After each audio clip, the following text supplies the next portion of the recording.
currently a group of editors on Wikipedia, which is a free user-generated, basically encyclopedia where anyone can write things in and edit and whatnot. A group of them have voted against classifying non-fungible tokens as a form of art, which has sparked all kinds of debates on crypto Twitter. They've decided to shelve the issue until a later date.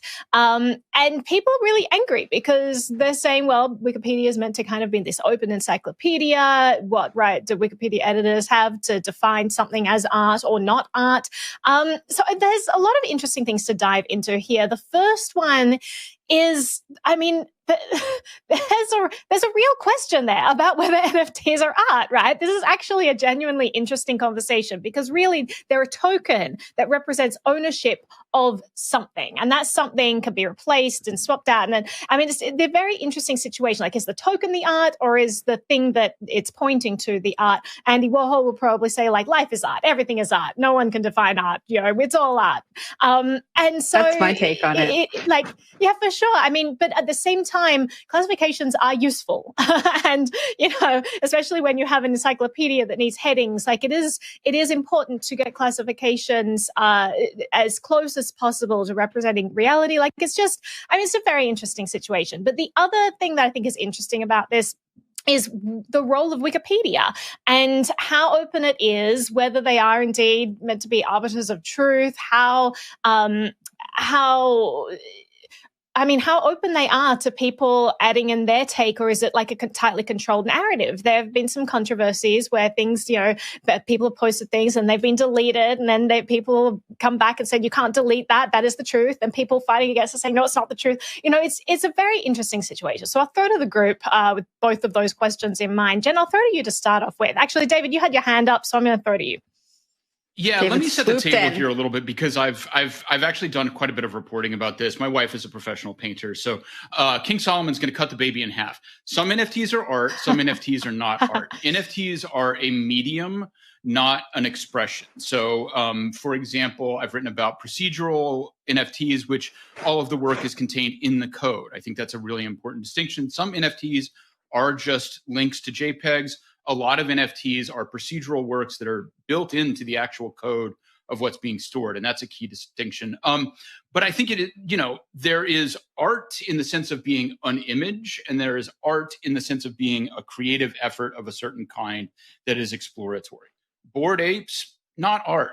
A bored ape is an illustration. It's a profile pic. It serves a certain purpose, but it's not art in the sense that the discussion is going on here. Because just to be clear, what the Wikipedia editors are debating is who to include in a list of the highest art sales of all time. And in this case, PAC and Beeple do qualify under a broad definition. But again, just to put it right out there, Beeple, illustration, not art.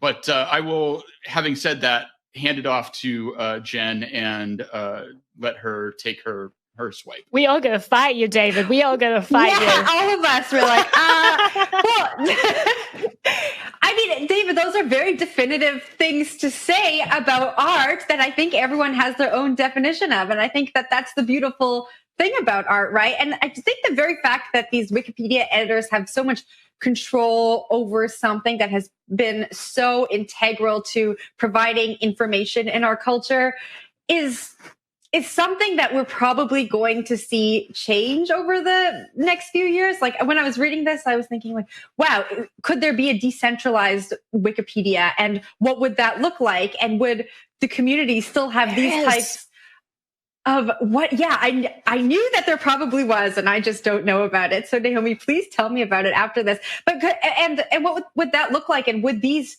debates be easier to solve when a group of people just can't decide on something? And so that's kind of where my head went. I do think that PAC and people have the right to be amongst the artists. I think what they did in 2021 was really groundbreaking for the art industry, and we've spoken about it a lot on this show, will change the direction in which art goes as we move into the future. And maybe the definition of art is going to change. And so, David, I just don't think you can be so definitive.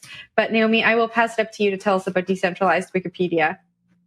Well, Wikipedia is already somewhat decentralized, even though you do have certain editors. Like, people can contribute. So that's like, I mean, it's definitely not Encyclopedia Britannica, which was the definition of centralized. This is a closed system. We define what these things are. Wikipedia changed the landscape where they said, actually, we're opening this up. Anyone can edit and add.